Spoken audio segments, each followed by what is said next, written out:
Hello, everyone. I'm Michael Horn, and it's time once again for On Point Live with Vince Ferragamo and Jackie Slater, the stars of our show. Vince Ferragamo, number 15, a guy who brought joy to fans in Green Bay, Buffalo, Los Angeles, even Montreal in Canada. He was one of the all-time greats by way of the Golden Bears and the Nebraska Cornhuskers. Welcome, Vince Ferragamo, to your show. Thank you, Michael. Thanks for that introduction. Well, he's got all the pedigree, doesn't he? We got number 78 here. 20, one of the official offensive linemen for 20 seasons in the same franchise. We call him the Energizer Bunny, and he's all-pro. I'll tell you right now, a Hall of Famer. We're talking about number 78, the one and only Jackie Slater, everybody. Jackie, welcome to the show. Thank you very much, Mike, and want to send out the best wishes to you. We're looking forward to getting you back in here with us so this thing will be really complete. Yeah. We've got to balance that side of the table over there. Right. It's kind of tipping. Yes, it is. I'll tell you that. We want to remind you to give a shout-out on our YouTube channel. Subscribe to it, by the way, On Point Live with Vince and Jackie on YouTube. Our website is onpointlive.net. Instagram is on.point.live. And our sponsors, the great HarmonyCheese.com. This is the Midwest favorite that's now spreading out across the country. You can order your very own. You mentioned CRN Talk. You get 10% off your order. And you know who's been ordering a lot of cheese using that CRNTalk.com? Jackie Slater. Jackie, what have you been ordering? Oh, man, I like the 6-pepper cheddar. Yeah. I like the Abrigelli. Yes. Nothing has changed. Nothing has changed. I love them. Guy that likes the Merlot cheddar a little bit, and any of the Italian-style cheeses is the one and only Vince Ferragamo, right, Vince? The Parmesan cheese, and Jackie likes to cut it up. I like to grate it. It's great on the pastas, and, man, I tell you, especially the Bolognese pasta. Order it up. It's awesome. Check it out yourself. Yeah, cut it up.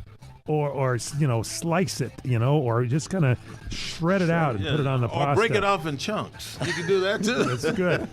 Break it off in chunks. Slice. Break it off in chunks. So what are it's Christmas time, for God's sakes, Thanksgiving time. You got to get your cheese ready for your cheese plates and everything when the gang comes over. Go to HarmonyCheese.com. We'll be talking more about that, HarmonyCheese.com. And don't forget to email us. Our website, as I mentioned, is onpointlive.net. Our email address is onpoint@crntalk.com. That's onpoint@crntalk.com. When you send in a question, we enter you in a contest, and we got prizes coming up. Tell you about them very soon, too. We're going to take a break. When we come back, a big debate coming up. You won't believe what it's over. Jackie coming up with Vince. Stay with us on Point Live. Welcome back to On Point Live. I'm Michael Horn. Today's show produced by Corey Marino. Jackie Slater, Vince Ferragamo with you. And guys, we usually start out just handicapping, talking about last week's games, but there's a lot of things going on here today. There's a list of people that have been injured, and you and I, we were talking about natural grass against artificial turf. This is a debate that goes on and on and on between players and management. Vince, start us off here. What do you think? This is a problem in the NFL.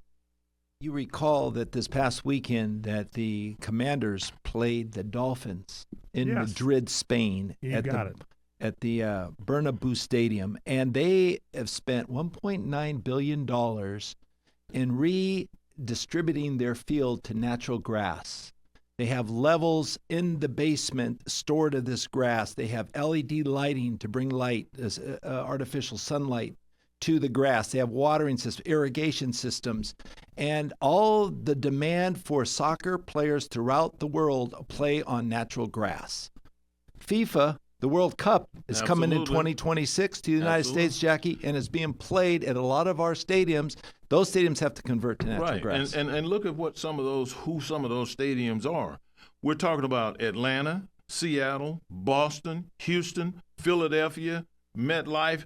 All of these stadiums, in order to be in compliance, are going to have to make sure that those athletes are playing on grass surfaces, especially here as we get to the FIFA World Cup.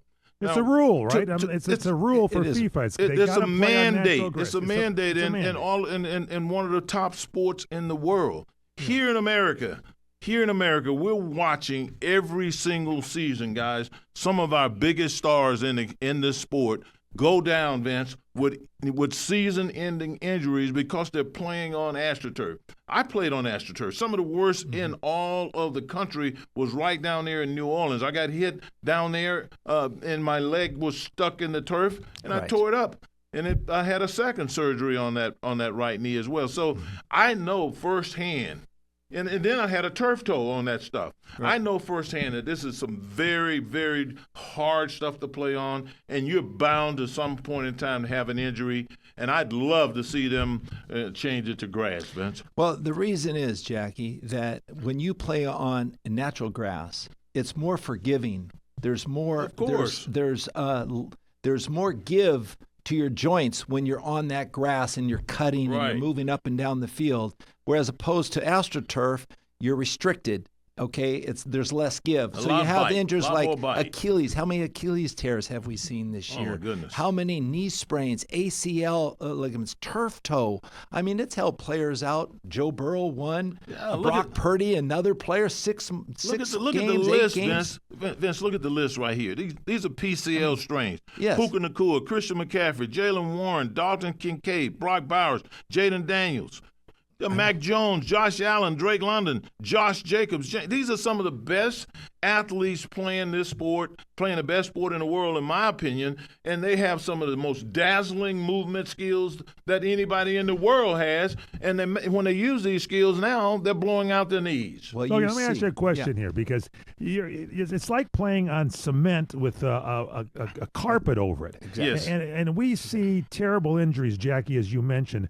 And you see Theismann sitting there with the foot going one way and the thigh going another way. Absolutely. I'm telling you, and they show this stuff, and then they go, well, we can't show it to you.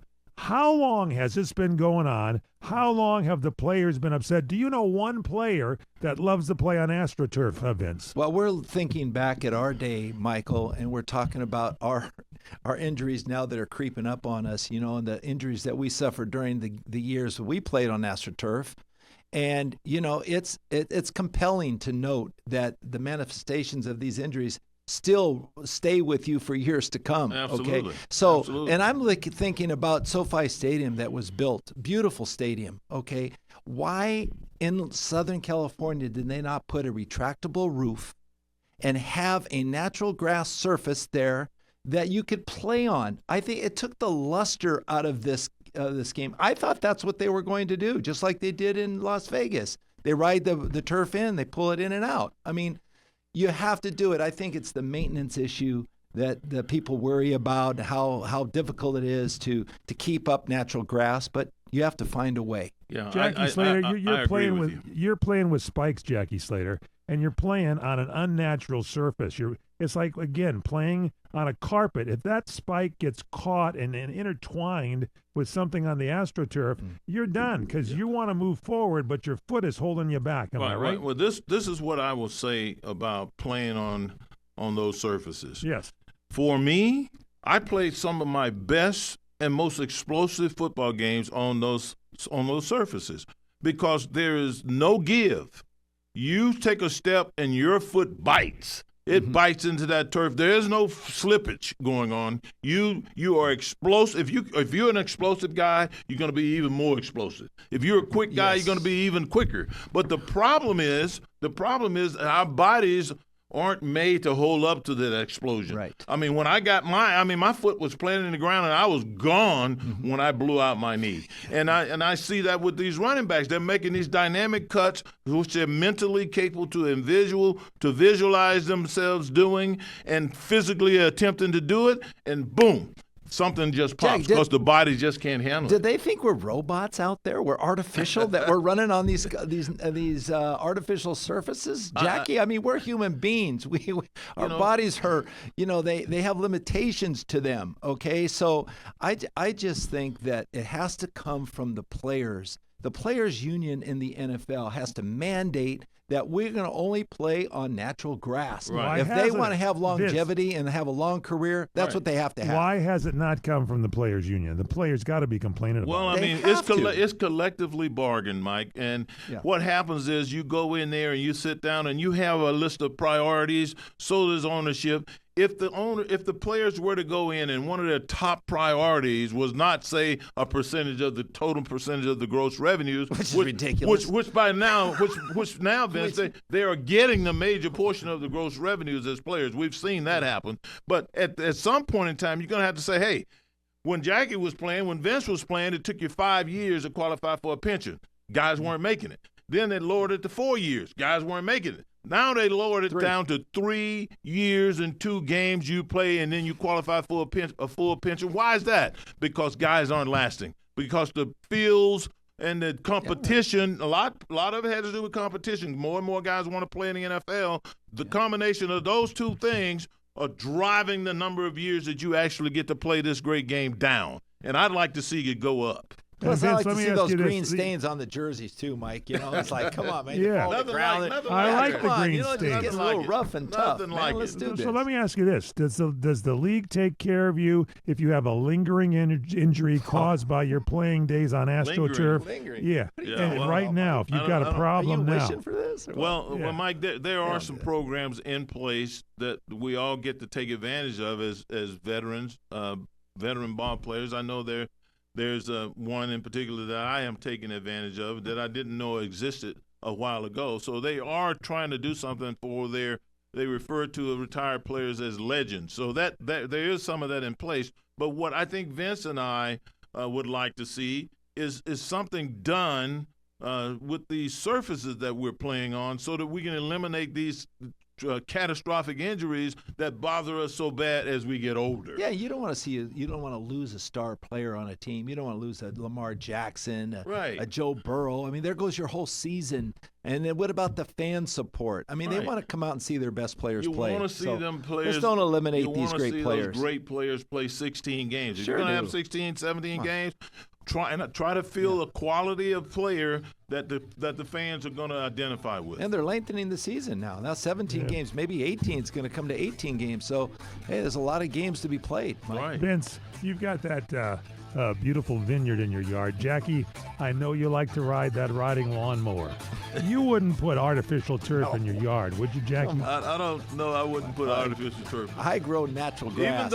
Even though I'm tempted sometimes with the way the raccoons and the skunks are digging up my lawn. Really? We saw that today, didn't we? Yeah, they put a couple of holes there. What are your thoughts on this?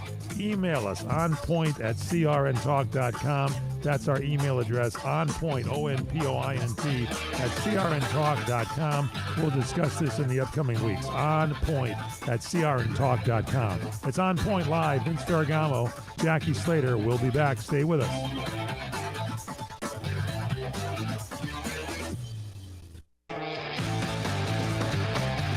Welcome back to On Point Live with Vince Ferragamo and Jackie Slater. Don't forget to email us your thoughts of natural grass or playing on AstroTurf. onpoint@crntalk.com. Get your email in, onpoint@crntalk.com. Okay, let's look at the Monday night game because that one's fresh in our minds here with the Cowboys dominating the Raiders. Are the Raiders going to win another game this year or not? They score 33-16, played in Las Vegas on artificial turf. Vince Ferragamo, your thoughts here? Well, we love Pete Carroll, and as much as he's trying to bring a new culture to this Raider organization, and it takes time, Vince. It's a while before it really takes effect. But he's a rah-rah type of coach, and I think with their acquisitions and their temporary arrested trying to get the right players in the game, Jackie. Yes. They went with Geno Smith. They went with their first-round draft pick with their running back out of Boise State, and it just hasn't seemed to work out. They, and I think they were up against the Cowboys who really had a gut feel that they wanted to go out and prove something in this game. So I think it was a bad timing for the Raiders, but they played at home, and it just didn't work out for them. Listen, Vince, this is what I know. All of the years since 1976 when I came in the National Football League, one of the teams that has always been respected for their ability to compete has always been the Raiders. Yeah. Al Davis himself said, just win, baby. And it's hard for me to imagine his son not carrying that same mantra on. Now, when they hired Pete Carroll, you and I both said that was a good decision to hire Pete Carroll because we have known him to be a very successful leader of men, a very successful coach, hiring the right people all the way around and everything. We've known that. It's going to take him a little bit of time. I mean, he's going to have to get the people in there that he knows that can do the job that he wants done. And make no mistake about it now, Pete Carroll has been one of the great defensive minds that we have seen over the years, and he has put together some of the great defenses. Now, I know you have a problem with the quarterback, but I'm thinking to myself, this is, as he builds this football team, this is one area that he didn't have to worry about too much because he knew Geno was familiar with how he operated, and he felt like Geno was a good enough quarterback to get them rolling. And that may or may not be the case, but I know this. I'm looking at Pete Carroll, and I'm saying there's just a matter of time before he gets this thing turned around, and we're all going to be saying, hey, just a couple of years ago, somebody was talking about firing this guy. I believe in Pete Carroll. Well, let's hope it happens sooner than later, and we start to see some fire that's put under these guys so they can go out. But Max Crosby just did. I saw a play in that game where he was rushing the quarterback, and he stood at the line of scrimmage. And, there's no threat of the rush. If you're standing at the line of scrimmage, you got to get to Dak Prescott. No, Vince. So, I mean, it resulted into a touchdown. Yeah, but Jackie, and then you look at Brian Schottenheimer, what he did with this team. I don't know if it was a disciplinary act to try to get a lot of lift for this team and get them moving on the right track, especially starting out the game, but he benched Pickens and he benched CeeDee Lamb. Okay, they're two top receivers in the first series. Now, not the whole game. Yeah. They're their number one players, okay? Right. They went out there. What did that show? I mean, well, it showed that, first of all, that they probably broke some rules. There had to be some kind. They were playing in Vegas, right, Jack? Yeah, they broke some of the team rules. And secondly, it wasn't very respectful to the Raiders to start a game and for one moment without fielding your very, very, very best players. Mm-hmm. So when I looked at those two guys being out, I'm thinking, okay, well, they're in Vegas. They probably missed curfew. They went gambling. They broke a rule of some sort. But to get them back in the ball game was critical because you saw how they both showed up. They showed up and showed out, as the young guys would say. So they both scored touchdowns, obviously. They both scored touchdowns. They in had every category, success. Dallas led the Raiders, except in fumbles.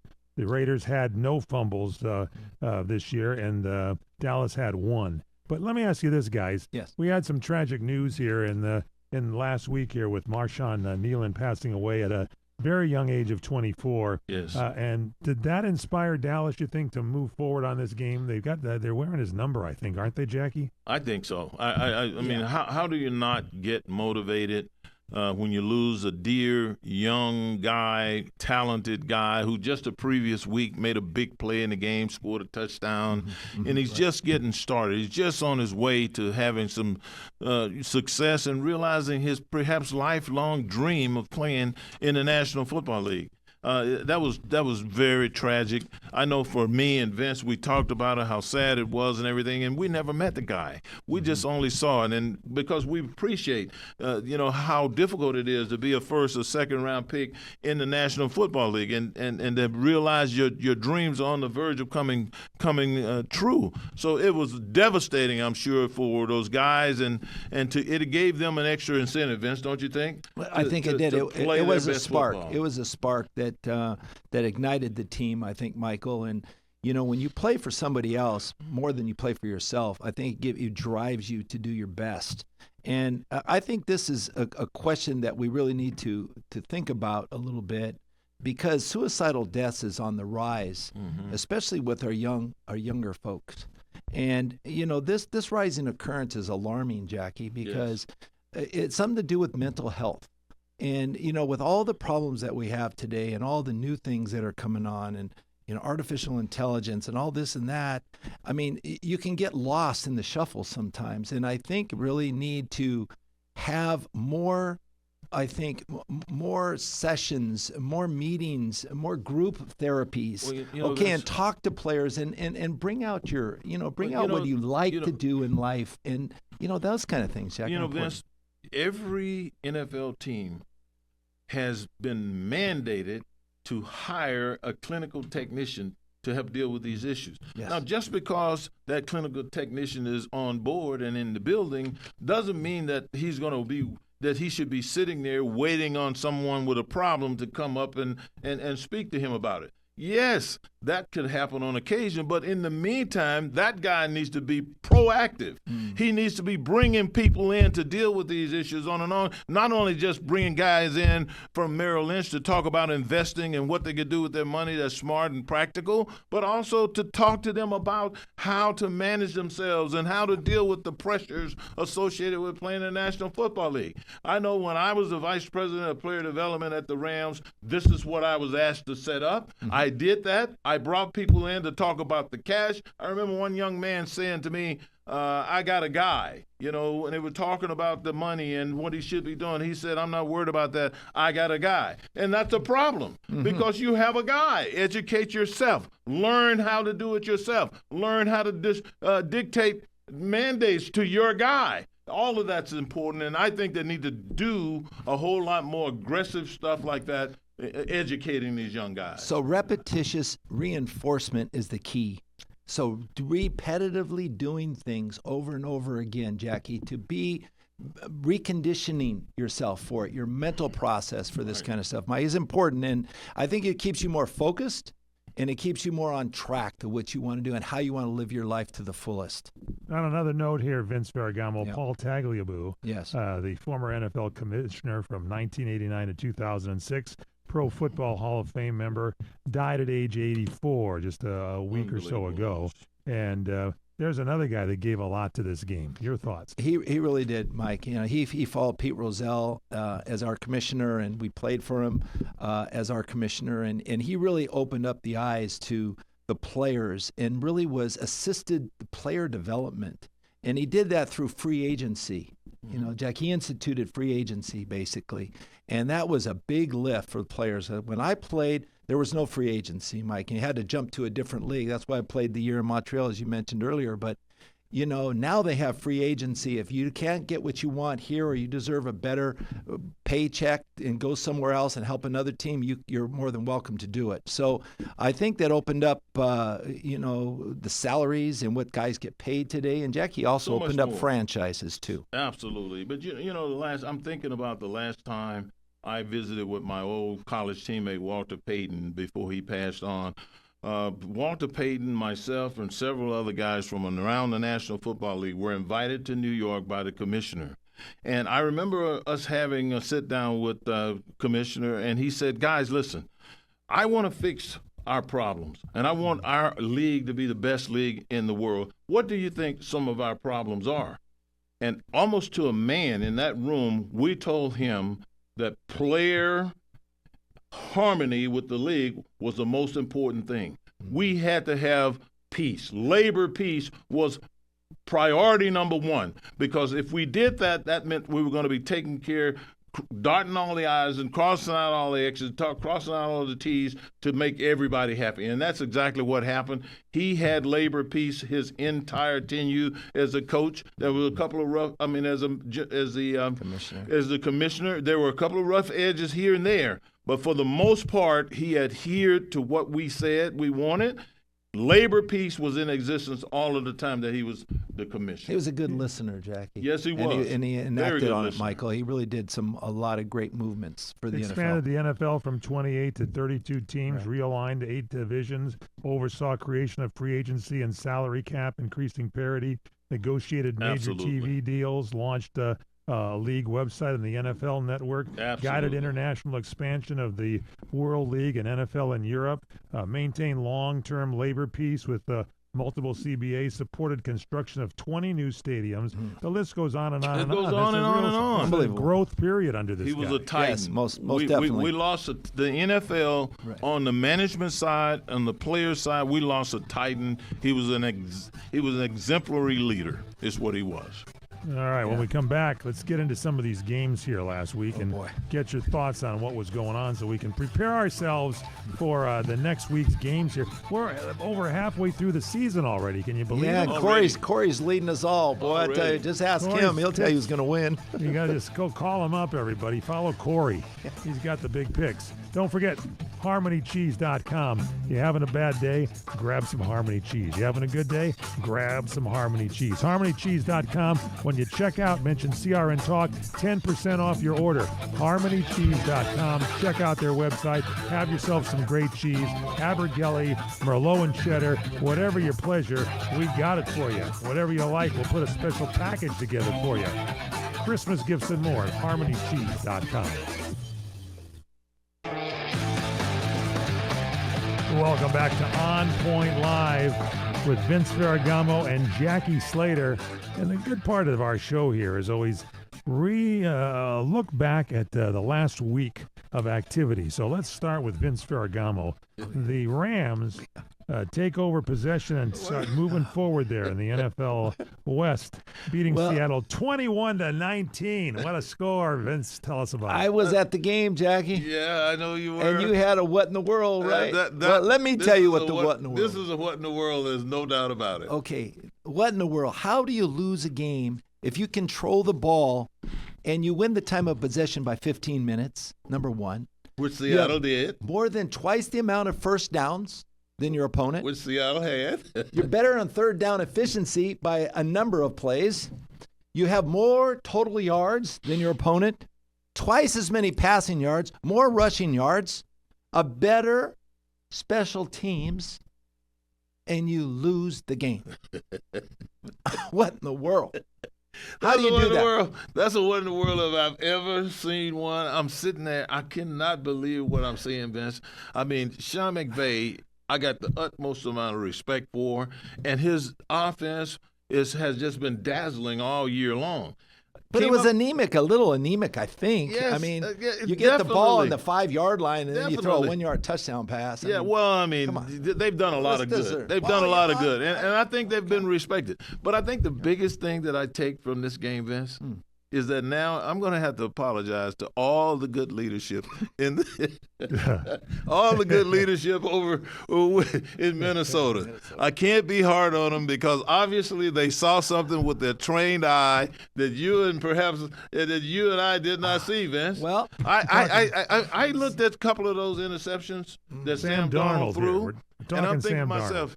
Thinking to myself, there is no way in the world. If I were playing quarterback, I wouldn't have thrown a couple of those passes. You would have made better decisions. I would have taken a sack. Hey, Jackie, don't you have to look at the guy in the game film? I mean, that guy Kitchens got 2 interceptions last year against the Rams. He sure did. Against Seattle. Their game plan just wasn't effective because the quarterback wasn't aware of what's going on. When you double cover a receiver, throw to the other guy. You have 5 receivers. They can't double everybody. Everybody. That would be 10 guys on the field. They have to have 20 guys. It was clear who they were doubling. Come on. SJN. Yeah. Okay.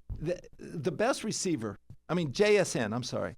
Jackson Smith and Jigma. He's the best receiver in football, Jackie. As right was now. Evident yesterday. He had over 100 yards in pass receptions. He's the most productive receiver right now. But you have Cooper Kupp. You have tight ends. You have other backs to throw to. Yeah. And when the guy's doubled, throw it to somebody else, okay? Get him off that coverage. Anyway, what I was really miffed about, and I don't know what happened, he had 27 seconds left for the go-ahead touchdown. As bad as he played the whole game with the 4 interceptions. He didn't spike the ball with 27 seconds after the first down. You have 4 downs in this time of the game. You don't have 3, you have 4, okay? And you lost 10 seconds. That 10 seconds, Mike, was vital for this team to drive another 10 yards to get in a better field goal position at the end of the game. Wouldn't have to. You expect the guy to kick a 61-yarder? 61-yarder. It could have been a 100-yard kick. Yeah. I mean, Sam Darnold. All right, Philadelphia, and another who wants to win it. That was the Rams 21-19 over Seattle. And another who wants to win it, Philadelphia 16, Detroit, and your buddy Jared Goff 9. What's going on there, Jackie? I don't know what's going on there. I mean, 3 weeks ago with the offensive coordinator that they had, we were talking about Jared Goff as a possible MVP candidate. And then last week before last, they come out, they do a good job, particularly running the football. And then all of a sudden, the head coach, Dan Campbell, takes over the play calling. Mm-hmm. Now, Vince, I can see Andy Reid being a head coach and a play caller. I can see a handful of other guys being head coaches and play callers. But all of a sudden, to jump up in the middle of the season and start think that you can call the plays, I mean, Jared Goff looked like a shell of himself. prior to Dan Campbell starting to call the plays. Well, this guy looked like he was lost. Yeah, we don't know the whole story, John. How John Morton? At what point do you replace him with the play calling? I mean, is the play getting in too late to the quarterback? You don't have enough time to think about the play. Is he having a little bit indecision of the play? How is he instructing? There was no structure. It was no structure to their attack plan. Well, last week it obviously gave this team a lift, Jackie, with him play calling. But they ran the ball mostly. But you know what? The offensive line was remiss in this game. They took a step back. Yeah, maybe they need Campbell to focus on the offensive line. Everybody on that team, particularly the guys that are playing on a regular basis, they have gotten used to all through the preseason, all up until now, one voice calling the plays, getting them comfortable. This is what you started to develop an understanding. He needed a spark. He needed a rhythm, he said. You started to develop an understanding of tendencies of the play caller. Well, what kind of rhythm? With it. You know what it now, was, all of a sudden, the head coach takes over, and you go, okay, we got to do a good job then. And you go and do some basic meat and potato stuff, and then as the following week, when he starts trying to come up with this different plan, everybody's in a quandary. Yeah, well, nobody knows what to do. Here, Michael, he goes for it on fourth down. He goes on fourth down 5 times and doesn't come up with one 5 times conversion. On fourth down. He just got it. You have to get lost points his coaching in big staff. games, Wait, Mike. 3 times it could have had field goals. That's the difference in winning and losing. Didn't they get a head coach that the Chargers fired a couple of years ago? Come on, man. I mean, there's a time to gamble and there's a time to, hey, let's be I love Dan Quinn. Smart about I this love thing. Dan Quinn. He's a vocal, he's a physical presence. He's a leader of men. Dan He looks Campbell. like Dan Campbell. Yeah. He looks like a leader of men, Vince. He looks the part. But you know what? Jared Goff, to me, Michael, he looked the best he's looked all year.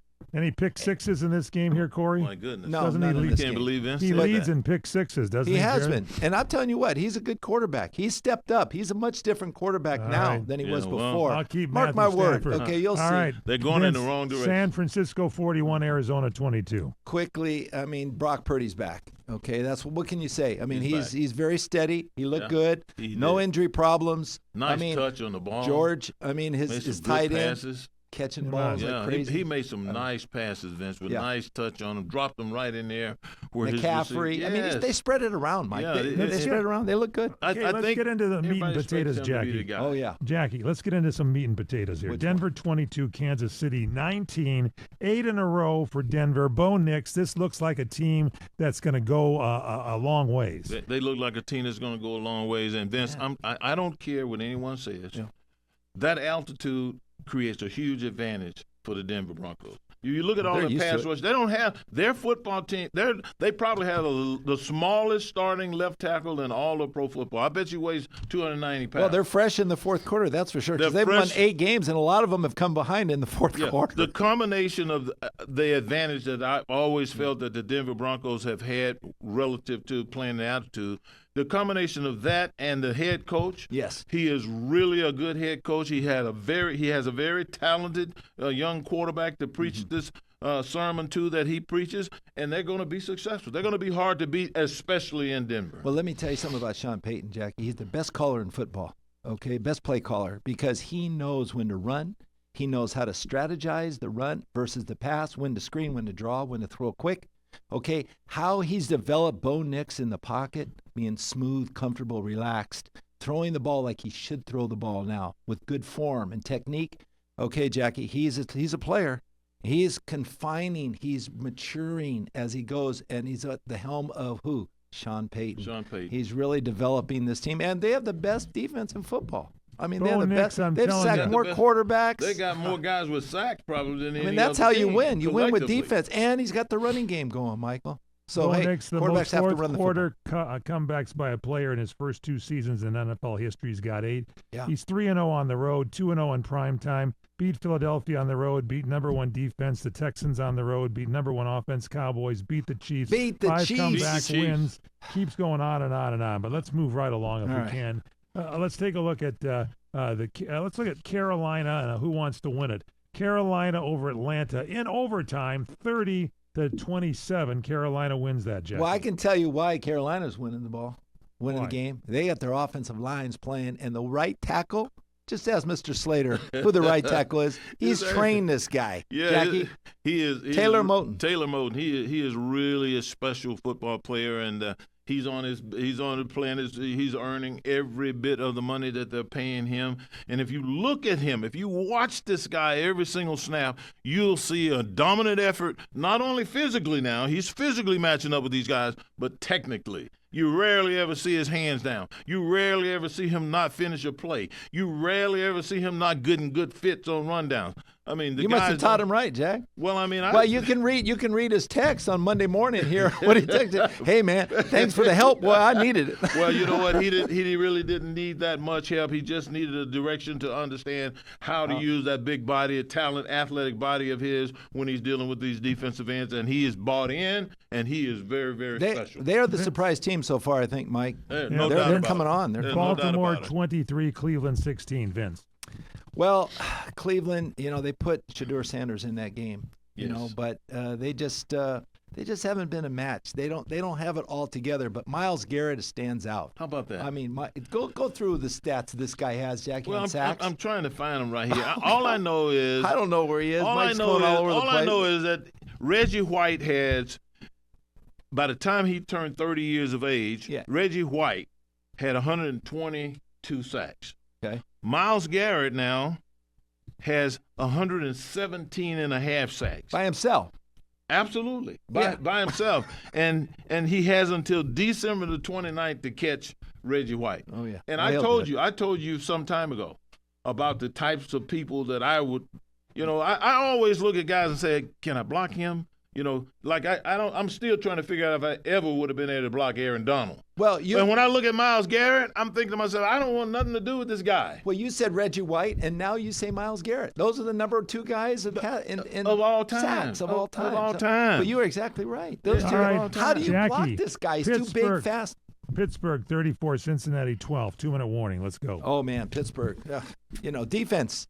Defense is winning games for him. They get the running game going. Aaron Rodgers a little bit, but he got hurt. Yeah, Let's hope his wrist is okay because it's his left hand. They said Buffalo it's not 44, Tampa Bay 32. Josh Jackie. Allen. Josh Allen. It could be MVP. Mike, 3 rushing touchdowns. Can you see him being back-to-back? And 3 passing touchdowns. Back-to-back MVPs? But I'm telling you, it could be, Jackie, because he has the most velocity of any quarterback throwing in the NFL today. I know the you biggest, talk about the strongest. He could be 40 yards out. Mike, see a guy opening up in the end zone on a scramble and deliver a strike. The ball get there in an instant. And he don't have to be in the pocket to do it. He could be running around. Jackie, Chicago 19, Minnesota 17. Who wants to win it? Well, the Chicago Bears, man. They're coming. You got to. Why? Why is that? Why are these teams doing good, Jackie? Well, first of all, they got great play callers. They got good great play coaching. Great coaching. You don't win football games like they're winning with a young quarterback running around. Why do you see Caleb Williams playing so much better this year than because they're harnessing? They're finally getting him harnessed. Not just scrambling and running around for his life. Exactly. He's got to operate from the pocket, and he's learned to consistently do that. Knowing that these big guys are coming down. I think we got to get a job, man, as a coach someplace in this NFL, man. Harmony Cheese and Green Bay 27, New York Giants 20. Well, that's why they won the game. They ate Harmony Cheese before the game, Michael. Jacksonville 35, Chargers 6. Jackie. I don't know what happened there. I know. Vince was criticizing Greg Roman, and historically, Greg Roman has been. They can't run the football. I think he's been run the football. I think he's been okay. Justin Vince. Herbert's under too much fire. Miami 16, Washington 13. Better lucky than good with that coach, Mike McDaniel. That's Jackie. Mike McDaniel, Jackie. You don't think he's still coaching? He's still coaching. He's still coaching. Watch At out the for Madrid New Stadium England. on grass. New England 27, Jets 14. 8 in a row there for New England. How about that, huh? Mike Vrabel, man. Mike Vrabel coaching them up. We're pretty much the same roster. Wow. And coaching experience. That's the difference. Drake I don't believe it, gentlemen, but you got through the list prior to this break, so we're going to take a quick break. When we come back, we're going to look at next week's games and power handicapping. Coming up next on Point Live, Vince Ferragamo, Jackie Slater, producer Corey Marino will join, and so will I. Stay with us here on Point Live. Don't go away. On Point Live, we're back. Michael Horn, Vince Ferragamo, Jackie Slater, producer Corey Marino. Time for speed picking. Here we go. New York Jets at Baltimore Ravens. Vince. I'll take the Baltimore Ravens, but Corey, man, he's 6 games up on everybody, so everybody listen to what he has to say. I'm going Ravens. I'm Jackie. going Baltimore Ravens as well. Ravens as well. Okay. Pittsburgh Steelers at Chicago Bears. Corey. Chicago's on a heater. I'm going with them. I'm with them, too. How about you, Jackie? I'm going with the Bears. I'm going with the Steelers. New England Patriots at Cincinnati Bengals. That's going to be an interesting game. I'm going New England. Jackie. So am I. Patriots 9-0. Yep. Corey. Going with the Patriots. New York Giants playing the Detroit Lions. What do you think, Jackie? I'm going with Detroit. I think Jared Goff gets healthy. Vince? Yeah, they're going to bounce back this week, Lions. Corey? 100% Lions. I'm with the Lions as well, too. Moving right along, Minnesota Vikings at the Green Bay Packers. Vince? In Lambeau, I'm going Lambeau. Harmony gotta Cheese stay with Packers. Harmony Green Bay Cheese. Packers here, too. Yeah, Harmony Cheese, Green Bay. Corey? Harmony Cheese, Green Bay. Yeah. Seattle Seahawks at the Tennessee Titans. I like Seattle. What do you think, Vince? Oh, for sure, Seattle. You think Titans they're don't going to have bounce anything. back? Vince, you think they're going to bounce back? Oh, I agree. They're going to bounce back. Yeah, I think Corey. Seahawks going to win. Corey, Cleveland Browns at the Las Vegas Raiders. Who wants to win it? What do you think? I think the Raiders are going to win at home. Oh, I'm going to go with that and with you on that. I'm going with the Raiders as well. There's no way they're going to lose I this hate game. to go against no Pete way. Carroll, but I got to go with the Browns. I go Miles Yeah. Garrett. I'm going with the Could be either one. Raiders. All right, Jacksonville Jaguars, Vince, against the Arizona Cardinals. Jaguars are on a roll. I'm going to stick with the Jags right now. I'm going with the Check it. Jags as well. I like the Jags. I'm going to go upset with the Cardinals. Oh, boy. Wow. Is it All right, because of their Philadelphia quarterback? Eagles at the Dallas Cowboys. Jackie, I don't think the Dallas Cowboys got healthy enough to beat the Eagles this week. I'm going with the Eagles. I like the Eagles. Vince, Eagles are one of the best teams in the National Football League, Mike. Corey, Fly, Eagle, fly. Atlanta Falcons at the New Orleans Saints. This is a stinky. Who wants to win this one, Jackie? Oh, my goodness. Both their quarterback, Vince doesn't like the back. I'm going to have to go with the Saints. New Jackie? Orleans. New Orleans for me. I'm going with New Orleans as well. I like New Orleans as well, too. Tampa Bay at the Los Angeles Rams. That's going to be a tough game. I'm going to go Rams out of sentiment. What do you think, Jackie? I'm going with the Rams because for this sure. quarterback beats the blitz, and Tampa's going to serve it up. Sunday Night Live. I'm gonna have to go with Bucks. Oh, Baker Mayfield. oh I'm my gonna goodness. Go with the What do you think, Rams. Corey? All right, Monday night game. Carolina Panthers at the 49ers. Jackie, 49ers. Vince, 49ers. Corey. 49ers. I go 49ers. That's it. Okay. On Point Live. Don't forget to check out our website, onpoint@crntalk.com. Our email address, harmonycheese.com. And a reminder, what do we always say, guys? Stay on point. point.